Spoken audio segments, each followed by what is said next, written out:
Cette défaite vous a replongé un peu dans le bas de classement, enfin dans la partie basse, quoi. C'est la réalité, retour à la réalité. Retour à la réalité, en tout cas, ça, je pense que cette défaite, j'espère en tout cas, va nous faire un peu nous faire du bien.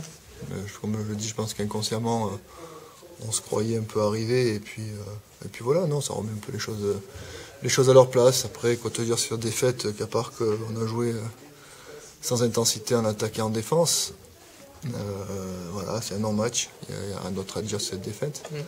C'est un non-match, ils ont bien joué, et, ils ont été forts là où on attendait qu'ils soient forts, donc ça prouve bien qu'on n'a pas fait ce qu'il fallait, et puis voilà, donc voilà. Je pense qu'il n'y a pas grand chose à dire sur cette défaite, seulement qu'on n'a pas joué, c'est tout. Maintenant on passe à autre chose, on a un gros match, on a un match samedi contre Chartres, contre une encore pareil, une belle équipe où il y a des dangers un peu à tous les postes.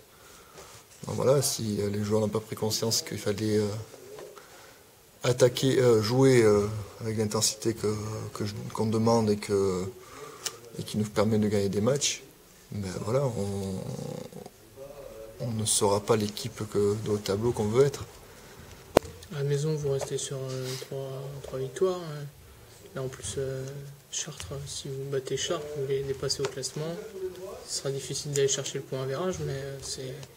Ouais, comme je te dis chaque semaine, en fait, nous, l'important c'est qu'on gagne et puis qu'on avance, que ce soit au classement et puis dans notre envie de gagner tous les matchs, de prendre tous les matchs du bon côté, comme si c'était chaque match une finale, en fait.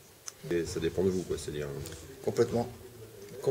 Et de toute façon, il ne faut pas qu'on attende que les mecs ratent des paniers pour qu'on prenne le rebond, donc il va falloir les empêcher justement d'avoir des shoots et des tirs faciles pour baisser leur pourcentage et après être conquérant en rebond, parce que c'est ce qu'on n'a pas été déjà à Mulhouse. Donc voilà, si on fait déjà ça, ça sera déjà une partie du boulot fait. C'est la défense qui est en premier lieu passée au travers dès le départ. Non, les deux en même temps. Rien qui a fonctionné. Non, mais de toute façon, pareil, je te répète, tant qu'on ne mettra pas l'intensité, que ce soit en attaque ou en défense, on n'avancera pas. Et surtout, pour moi, le basket arrive par la défense. Une bonne intensité en défense, ça fait après en attaque, tu déroules, quoi. À l'entraînement, ça a été revu. Oui, on a travaillé défensivement, offensivement. Comme chaque semaine, on travaille, on essaie d'améliorer les points qui ne vont pas. Mais le problème, c'est que chaque semaine, les points ne sont pas les mêmes à travailler, quoi. Donc voilà, il faut qu'on travaille quelque chose, et quand on dit quelque chose, il ne faut pas que le jour ou l'action d'après, on l'oublie, quoi.